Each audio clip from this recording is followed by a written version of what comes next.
नमस्कार। आइए आज के इस विश्लेषण में सीधे इतिहास के एक बहुत ही रोचक सफर पर चलते हैं। हम बात करने वाले हैं तमिल ज्ञान और शिक्षा की उन गहरी जड़ों की जो सदियों पुरानी होने के बाद भी आज बिल्कुल उतनी ही प्रेरक हैं। तो चलिए बिना देरी के शुरू करते हैं और इन ऐतिहासिक धरोहरों को एक बिल्कुल नए नजरिए से देखते हैं। अब एक सवाल पर गौर करते हैं। तमिल शिक्षा और ज्ञान की ये महान विरासत आखिर जिंदा कहाँ है? हम अक्सर प्राचीन इमारतों और स्मारकों को बस खूबसूरत पत्थरों या बीते हुए कल की निशानियों के रूप में देखते हैं, है ना? उन्हें बस एक शांत इमारत समझकर सराहते हैं। लेकिन सोचिए, क्या हो अगर ये सिर्फ चुपचाप खड़ी इमारतें ना होकर ज्ञान और सीखने के बेहद जीवंत और सक्रिय केंद्र रहे हों?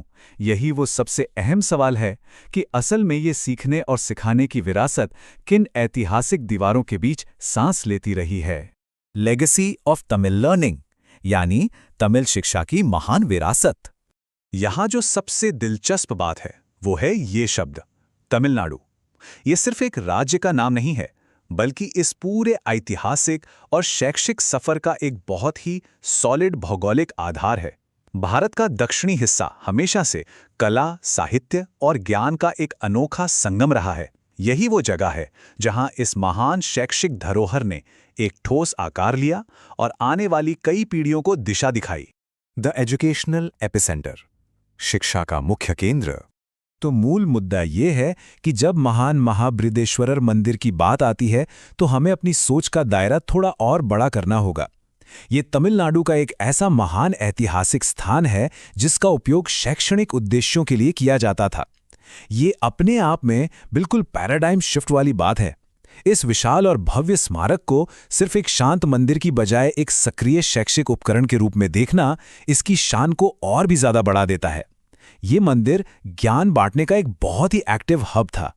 और ये सीधा उदाहरण बहुत ही शानदार तरीके से इस बात को साबित करता है। इसमें बिल्कुल साफ शब्दों में लिखा है, शिक्षा के उद्देश्यों के लिए तमिलनाडु में एक महान ऐतिहासिक स्थान बृहदेश्वरर मंदिर है। ये एक लाइन हमारी इस पूरी चर्चा की पुष्टि करती है। ये इस बात का ठोस प्रमाण है कि ये मंदिर शिक्षा, विद्या और ज्ञान के संचार का एक बहुत बड़ा और स्पेशल केंद्र था।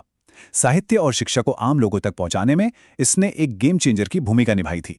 अब इस रोचक चर्चा के अंत में एक बहुत ही उत्तेजक सवाल सामने आता है। दुनिया भर में और ऐसे कितने ऐतिहासिक स्थान हैं जिन्हें केवल धर्म या सत्ता दिखाने के लिए नहीं, बल्कि शैक्षिक उद्देश्यों को पूरा करने के लिए बनाया गया था?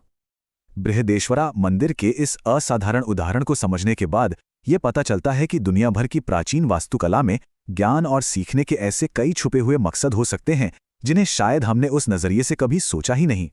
क्या पता आसपास खड़ी कोई पुरानी इमारत भी कभी सीखने का एक बड़ा केंद्र रही हो। इस विचार पर गौर जरूर कीजिएगा। आज के इस विश्लेषण में जुड़ने के लिए बहुत बहुत धन्यवाद।